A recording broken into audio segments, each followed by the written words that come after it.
Sonata Kreutzer, de Tolstói, com tradução de Boris Schneiderman, pela editora 34. Esse livro foi publicado em 1891. O título faz referência a uma sonata de Beethoven. Essa sonata foi composta por Beethoven em 1803 e é uma sonata que deve ser executada ao piano e ao violino. O trecho dedicado ao violino foi executado, não sei, me parece que na primeira apresentação da sonata, por um violinista polonês chamado George Bridgetower.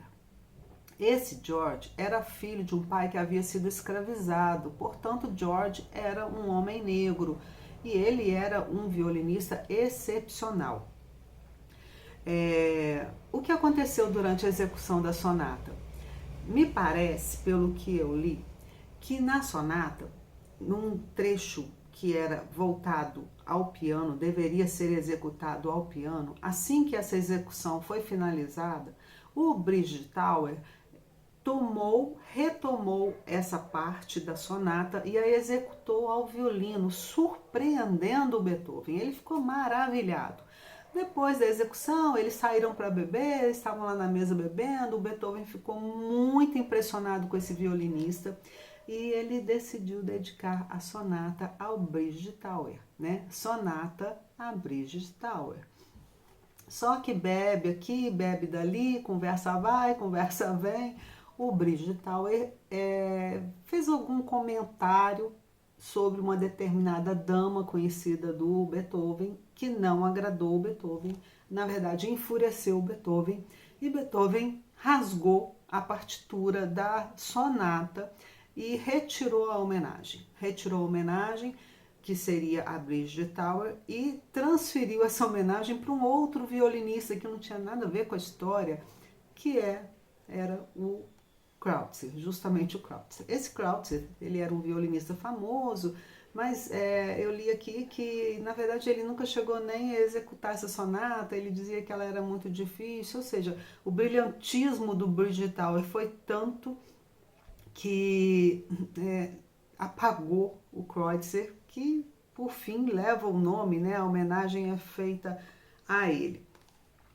Eu já vi algumas pessoas falando, e li aqui também em alguns outros lugares, que o Tolstói, ele decide dar título a essa novela, a Sonata Kreutzer, devido aos movimentos da sonata, que a sonata teria movimentos iniciando de uma forma lenta, depois ela vai acelerando, o ritmo vai se tornando mais intensa até chegar ao ápice, né? Então, a leitura do texto também traz, imprime esse movimento, né, ascendente na escrita. Então, eu já vi muitas pessoas falando sobre isso. Mas eu fico também pensando em outras possibilidades desse título. Bom, aqui, acho que na orelha do livro, não sei onde eu li, mas me parece que foi na orelha. Nós ficamos sabendo também que o Tolstói, numa reunião na casa dele, não sei, ele havia se encontrado com amigos, né? Um pintor, um músico, não, um pintor, um ator, né?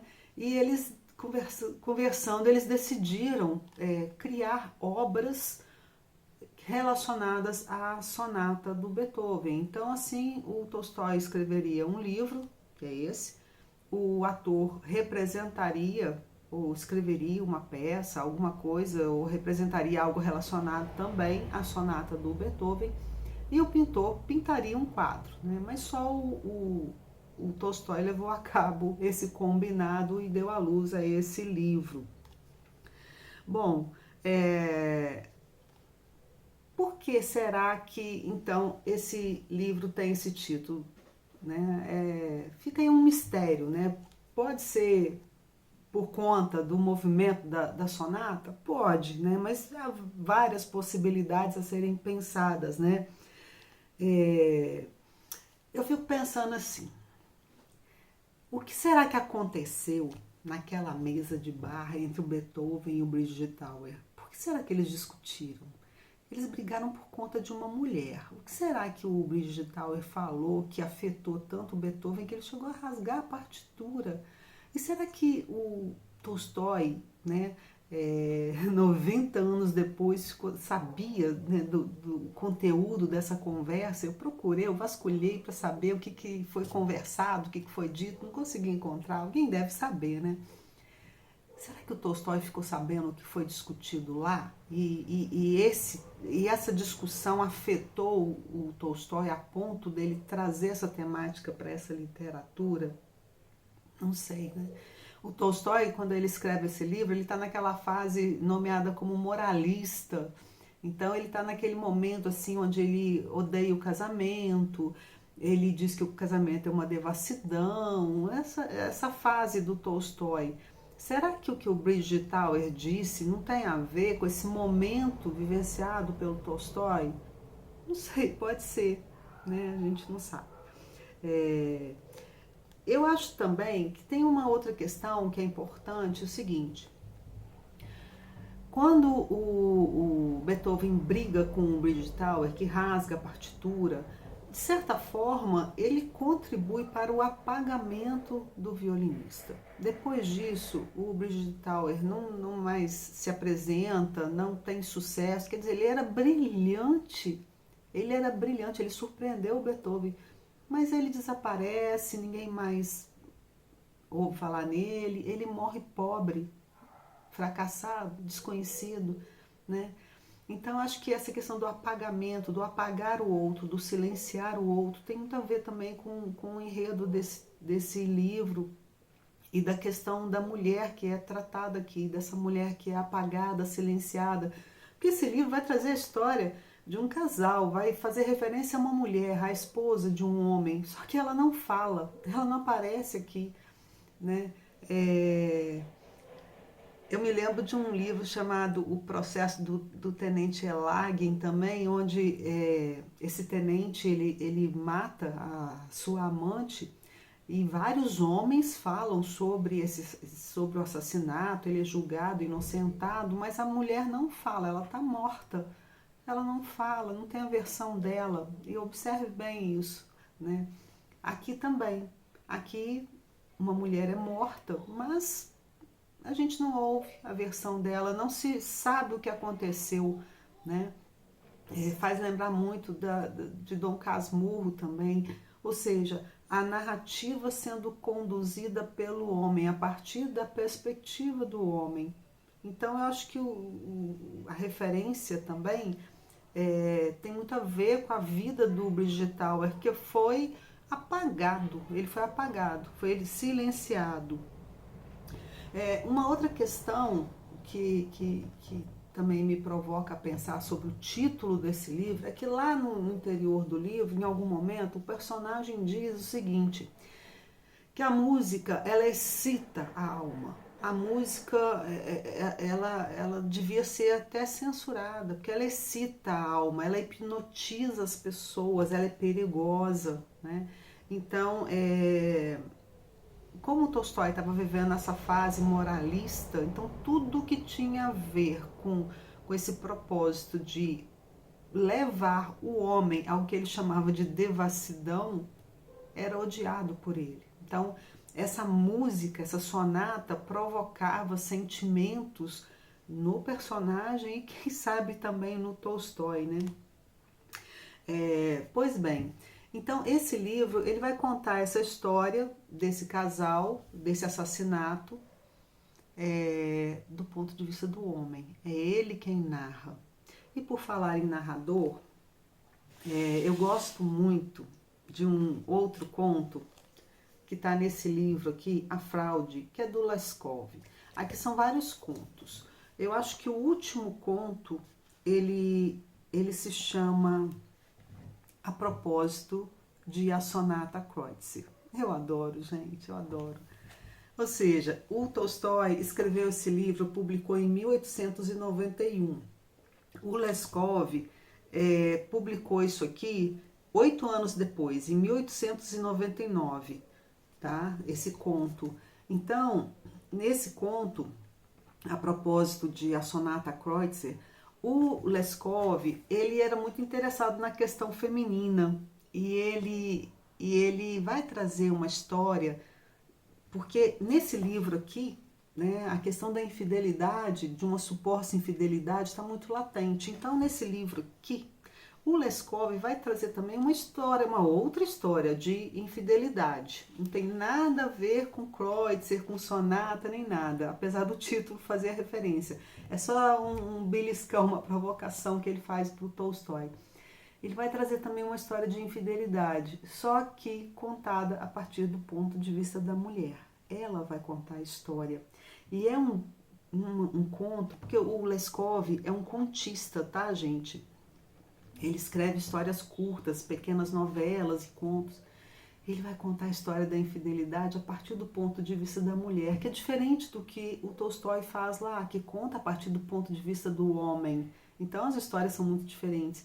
E esse conto aqui é fantástico, é fantástico. Ele tem um quê de mistério, de você não saber o que acontece no final, de você ter essa abertura a inventar mil possibilidades.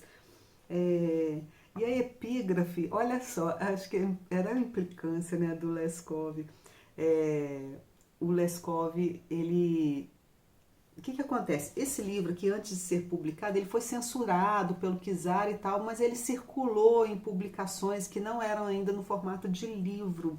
Então, nessas primeiras publicações, havia lá um trecho que foi suprimido na versão oficial depois, que foi publicado no formato de livro. Então, o Leskov, o que ele fez? Ele foi lá e pegou esse trechinho que o Tolstói escreveu e suprimiu do próprio livro e colocou aqui como epígrafe do conto dele. Eu vou ler para vocês. Diz aqui, é do Tolstói, tá? Toda moça é moralmente superior ao homem por ser incomparavelmente mais pura do que ele.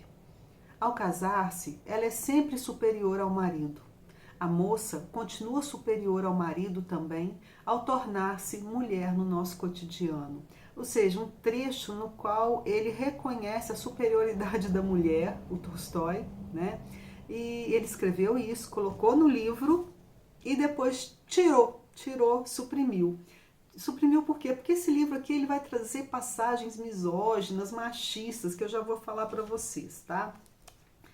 Esse conto aqui do Leskov, ele é interessantíssimo. Como que o Leskov é divertido, sem fazer piada, sem pilhérias. Ele é irônico, ele é sutil. Eu adoro esse autor. Ele começa aqui falando que ele estava lá no sepultamento do Dostoiévski. Né? Ele estava lá assistindo o sepultamento do Dostoiévski. E aí ele... Depois desse sepultamento, ele conhece uma mulher, a tal mulher que vai contar a história dela, a história de infidelidade dela. Mas essa história eu vou contar em outro dia, porque eu adoro essa história e eu quero mergulhar nela com vocês. Bom, esse então é o Leskov. O Leskov, ele brinca então, né, ele faz essa referência ao trabalho do Tolstói. Mas tem um outro autor que depois, olha como que a literatura é interessante, né, gente? Como as escritas vão se entrelaçando, vão dialogando. Eu acho isso fascinante, como é gostoso a gente investigar, procurar. Veja bem, o Tolstói escreve isso, depois o Leskov, 8 anos depois, escreve isso, e aí, em 1936, o Walter Benjamin vai publicar um ensaio que se tornou muito conhecido, é um clássico, né? Se você não leu, eu sugiro, se chama O Narrador, de Walter Benjamin. Bom, é um ensaio, e esse ensaio ele dedica a quem? A Leskov. Ele vai dizer que o Leskov é o narrador por excelência. Ele vai dizer que nós, isso em 1936, tá? Mas parece que o Benjamin escreveu isso ontem. Ele vai dizer que nós perdemos a nossa faculdade de intercambiar experiências. Nós estamos pobres em experiências, porque nós vivemos com um excesso de informações. As informações são diferentes da experiência. A informação é esse amontoado de coisas que nos chegam uma após a outra, se sobrepondo, fazendo com que nada permaneça, com que nada nos afete e nos atravesse. E a experiência não, a experiência é aquilo que te toca, te atravessa, aquilo que fica, aquilo que provoca a narrativa. A narrativa, ela é fruto da experiência, ela é filha da experiência, ela é a matéria-prima da narrativa, né? A experiência é a matéria-prima da narrativa. E ele vai ver isso no Leskov, porque ele vai dizer que o Leskov ele não era um aristocrata, um autor russo aristocrata, ele era um homem do campo. E ele trabalhou muito no campo, e ele escutava, ele conversava com as pessoas, e a literatura dele é fruto dessa escuta muito sensível que ele faz do povo. E o Walter Benjamin vai dizer que isso fez com que Leskov fosse um escritor que prezasse e soubesse muito bem tratar a arte da narrativa. A narrativa que se contrapõe à informação e a narrativa que não se presta a explicar nada, ele apenas narra, né? Então, mas depois eu vou falar sobre esse livro, tá? Então vamos voltar lá para a Sonata Kreutzer. Bom, o que acontece nesse livro? Nós vamos encontrar aqui os personagens desse livro, eles estão fazendo uma viagem de trem. E quanto a isso, eu acho muito interessante, porque não é a primeira vez que eu encontro nos livros do Tolstói esse cenário, essa locação, né? O trem ou a estação ferroviária. Veja, se você vai lá na Ana Karenina, né? Os momentos vitais da obra acontecem na estação de trem, né? Então, aqui também a cena, né, os acontecimentos ocorrem dentro de um vagão de trem durante uma viagem. O trem aqui, ele vai funcionar como uma metáfora que implica em movimento, em transformação, em velocidade, em ritmo, em paradas, em continuidade, em mudanças, porque os passageiros descem nas estações, sobem outros, então mudança permanente e também o desequilíbrio, né? O trem, você viaja no trem balançando, então há um desequilíbrio. Então o livro, ele se passa, a história se passa dentro de um vagão de trem durante uma viagem. Nós vamos encontrar então nesse vagão o narrador da história, está ali fazendo a sua viagem, e nesse vagão há várias pessoas, e o livro começa com essas pessoas conversando entre si. E o assunto, o tema dessa conversa nesse momento era o casamento. As pessoas estavam discutindo sobre o casamento, sobre o papel da mulher na sociedade, sobre o divórcio. Havia alguns homens dizendo que a mulher hoje, ela né, nessa época, né, da história, olha só, em 1891, que a mulher ela tem alcançado muitas liberdades porque ela está tendo instrução, e há uma mulher lá que vai discutir, se contrapor a isso, dizer que a mulher tem liberdade sim, e que ela não deve se casar contra a vontade dela, em casamentos arranjados, que se não houver amor no casamento, que essa mulher tem o direito de se divorciar, sim. Ou seja, eles estavam ali discutindo isso. O nosso narrador estava lá, ouvindo essa história toda, e aí chega um homem e entra no vagão, um senhor grisalho, né, e está lá escutando essa história toda. Eu vou ler aqui uns trechos para vocês acompanharem um pouco do teor do que estava sendo falado nesse vagão de trem. São falas dos personagens, dos homens que estavam sentados nesse vagão. Um deles diz assim: "Não, minha senhora, este tempo não deve passar. Assim como Eva, a mulher foi criada de uma costela do marido. Assim há de ficar até o fim dos tempos." E aí ele diz lá na frente assim: deve-se restringir a liberdade da mulher desde o começo. Não confies no cavalo no campo, nem na mulher em casa. Olha só o que estava sendo discutido lá. Isso aqui é só um trechinho, tá? Então,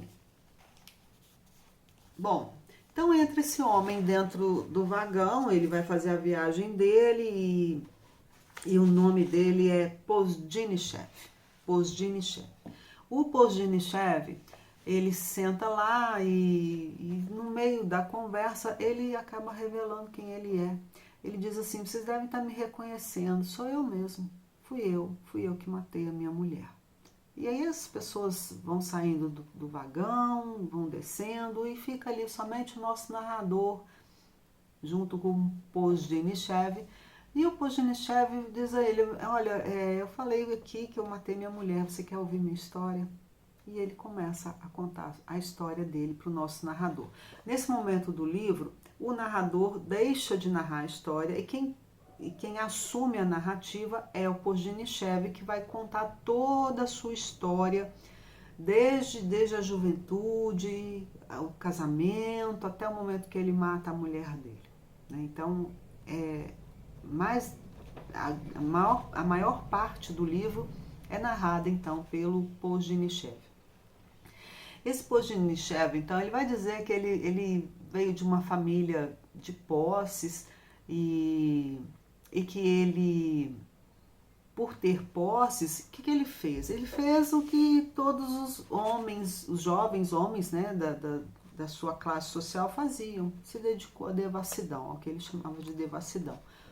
Então ele foi, bebeu, festejou, teve muitas mulheres e ele culpabiliza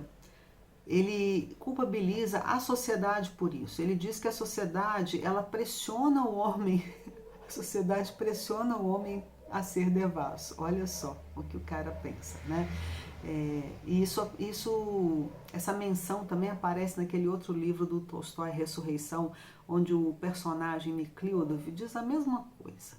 E tem a ver com o que o Tolstói pensava nessa fase moralista dele, ou seja, que todos os pecados, todos os erros cometidos pelo homem são fruto da influência da sociedade. A sociedade oprime o homem, coitado. A sociedade é muito perversa, ela oprime o homem e o obriga a ser devasso, né? Então, esse Nekhlyudov, ele vive essa vida devassa e chega num momento que ele decide se casar, mas ele não se apaixona, ele não se envolve romanticamente, não. O que ele faz? Ele examina as moças da sociedade, uma por uma, procurando aquela que fosse pura para ser digna de ser esposa dele, né? E aí ele encontra essa mulher, essa moça que é filha de um proprietário rural falido, e ele diz assim: não me importei dela ser pobre, a questão é que ela é uma moça pura e eu examinei, observei e vi que ela tinha os requisitos necessários para ser minha mulher. Quer dizer, ela era uma coisa, né? Ela era uma coisa, ela passou no teste dele, né? E ele se casou com ela. Ele se casou com ela e aí eles, desde a lua de mel, eles já entenderam que aquilo não ia dar certo, né? Eles não tinham assunto, eles não tinham diálogo, eles não tinham nada em comum, eles brigavam o tempo todo, desde a lua de mel.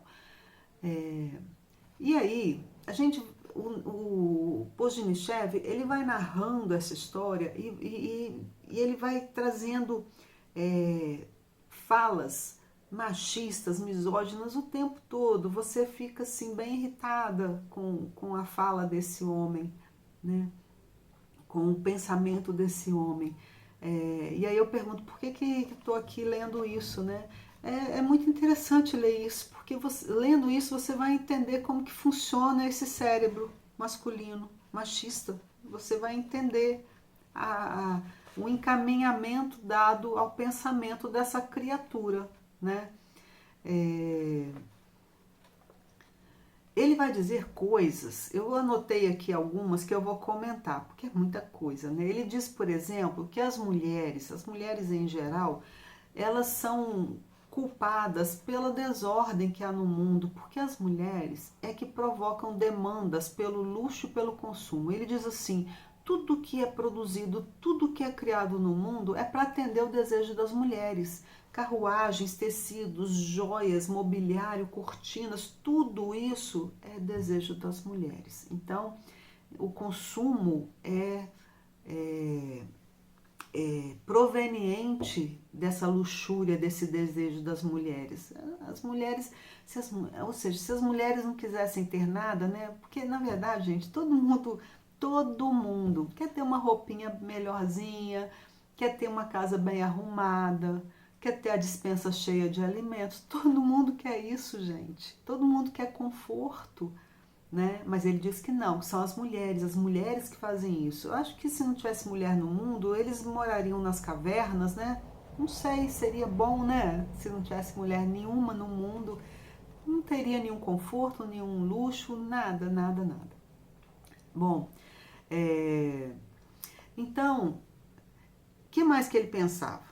Ele pensava que a paixão entre um homem e uma mulher é o que estorva o desenvolvimento, o crescimento da humanidade, né? Em direção à bondade e ao amor. Que para ele, a humanidade, ela precisa se desenvolver nessa direção, de ser uma humanidade comprometida com a bondade e o amor. Aí você pensa assim, nossa, que legal que ele pensa, também penso assim. Só que ele vai dizer que o que estorva isso é a paixão, entre o homem e a mulher, que não deveria existir.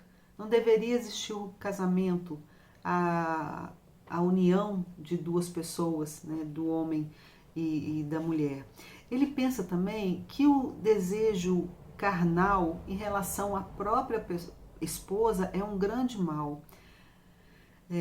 Quanto a isso, eu já vi alguém falando que na biografia do Tolstói, eu não li a biografia do Tolstói, mas eu vi uma pessoa comentando que lá está escrito que o Tolstói dizia o seguinte, nessa fase moralista dele, que ele havia conseguido se livrar, refrear o seu desejo pela carne, consumo de carne e de álcool, mas que ele se considerava muito fracassado porque ele não conseguira refrear o desejo sexual que ele tinha pela esposa dele.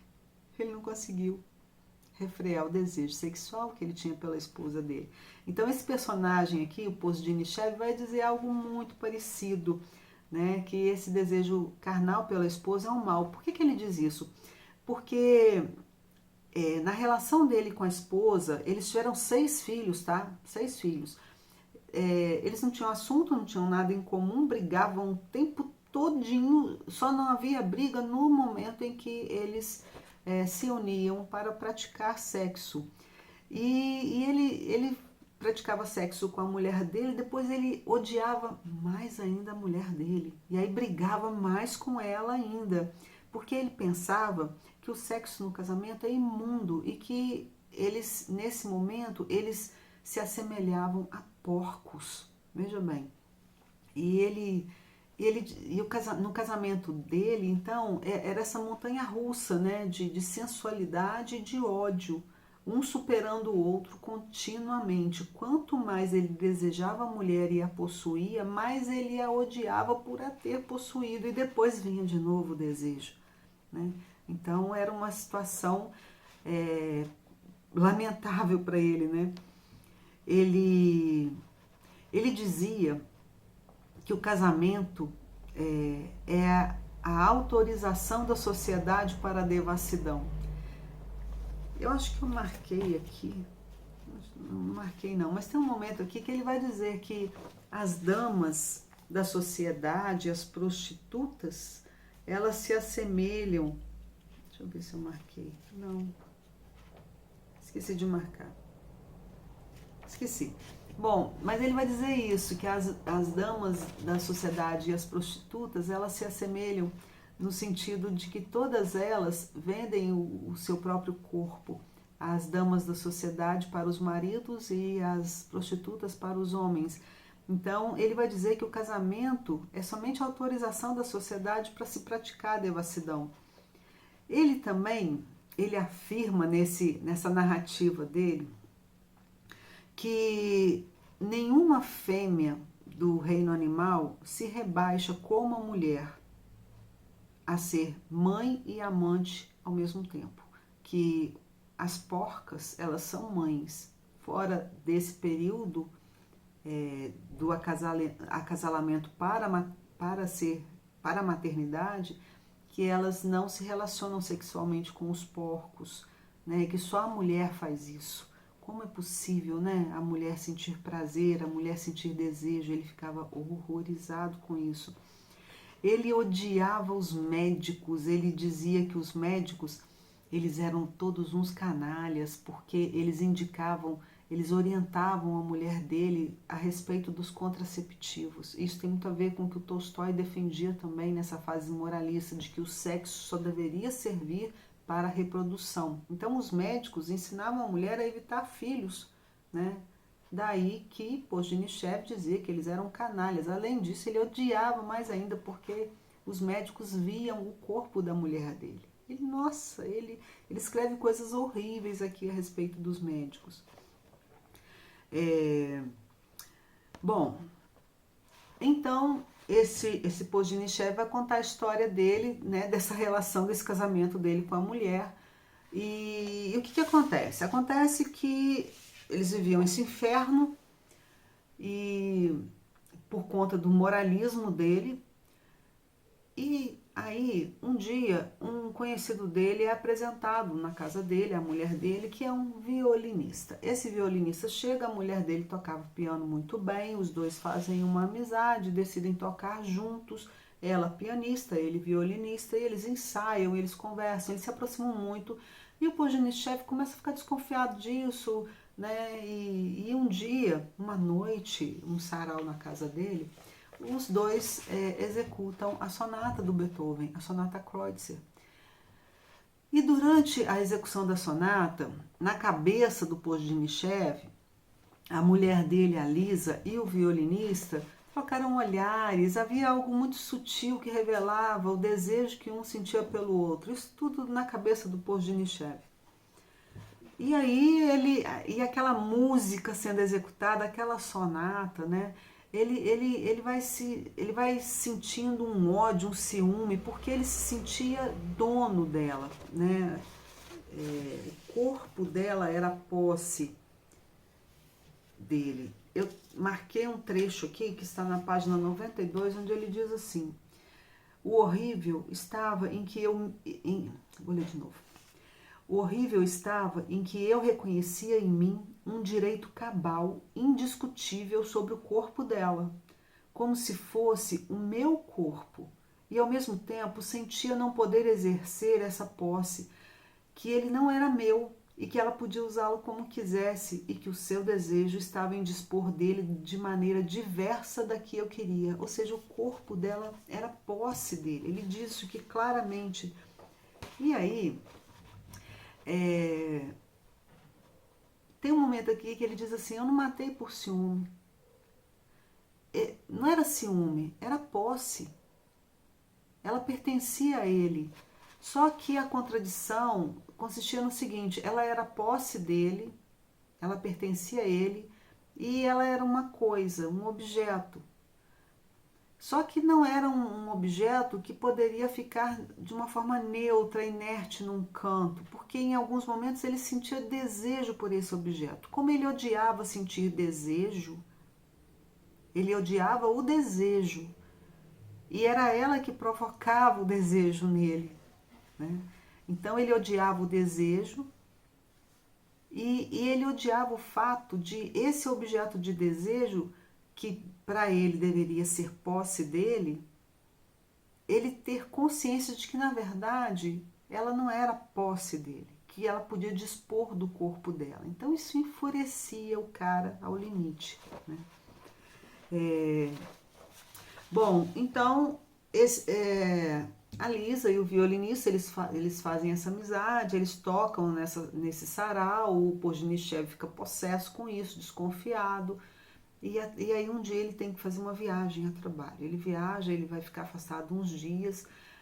E ele tá lá longe, ele viajou de trem, mais uma vez o trem, né? O trem nesse momento entra de novo para mostrar, trazer o desequilíbrio, como que a viagem, durante a viagem, o movimento do trem, o desequilíbrio do Pozhnichev vai num crescente absurdo até chegar no ápice no qual ele chega a fazer esse ato translocado, né? Então ele tá lá nessa outra cidade a trabalho e ele recebe uma carta da mulher dele. E a mulher dele manda a carta, eles têm 6 filhos, e ela conta as coisas da casa, porque a criança fez isso, o outro fez isso, os cavalos assim, a cozinha assado, e o violinista, que eu esqueci o nome dele, passou aqui e deixou as partituras que eu estava precisando. Ela escreve isso no meio da rotina cotidiana, ela coloca essa informação. Ele passou aqui e deixou as partituras que eu estava precisando. Nossa, o Pozhnichev fica possesso, né? Larga o trabalho, entra num trem, volta para casa. E nessa viagem ele vai pensando, retomando, relembrando todas as passagens e aquilo vai crescendo dentro dele. E ele chega em casa. Quando ele chega em casa, já é meia-noite, sei lá, de madrugada, e as luzes da casa estão acesas. Ele entra. Quando ele chega lá, a mulher dele e o violinista estão sentados à mesa fazendo uma ceia. Eles estão ali comendo, jantando. O Pozhnichev, ele já havia passado no escritório, no gabinete dele. Ele tirou o sapato, foi de meia, foi calçado com as meias, para não fazer barulho, para pegar os dois. Ele era ardiloso e ele levou um punhal que ele pegou lá no escritório. Quando ele chega lá com o punhal e o violinista vê o punhal, ele dá um salto e dá no pé. Os homens, né? Os homens, deu no pé, né? Fugiu, foi embora. E aí o Pozhnichev fica ali com a Lisa e eles começam a discutir e ela fala, não, não aconteceu nada, não é nada disso que você está pensando. Mas aí ele a agarra pelo pescoço, né? E vira ela de costas, começa a sufocá-la e ela está de costas e ele a apunhala pelas costas e ele mata a mulher, né? Depois disso ele é absolvido, porque o júri entende que ele matou a mulher defendendo a sua honra que havia sido maculada. E aí acaba a narrativa, né? Essa narrativa, ela tomou toda a noite durante a viagem de trem, durante essa viagem, a madrugada inteira, o Pozhnichev vai narrando essa história para o narrador inicial da história, e durante toda a noite esse Pozhnichev consome muito chá e fuma sem parar. Eu fiquei pensando assim, no hálito desse homem, né? Como que ele foi ficando azedo, cada vez mais azedo, enquanto contava, enquanto fumava, enquanto tomava esse chá, né?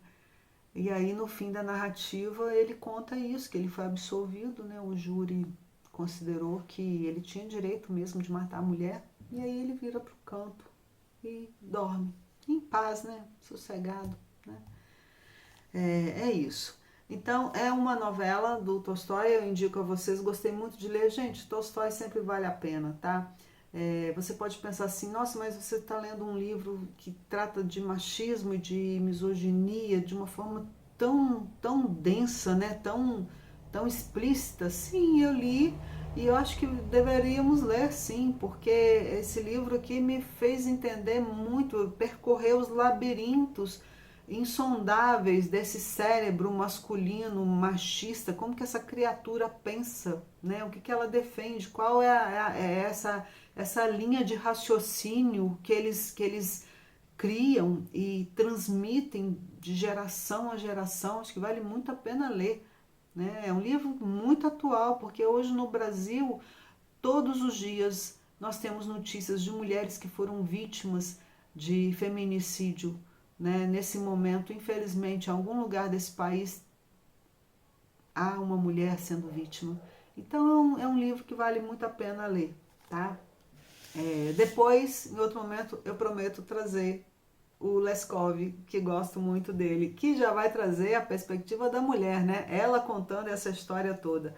Então tá, fica assim a indicação, a Sonata Kreutzer de Tolstói.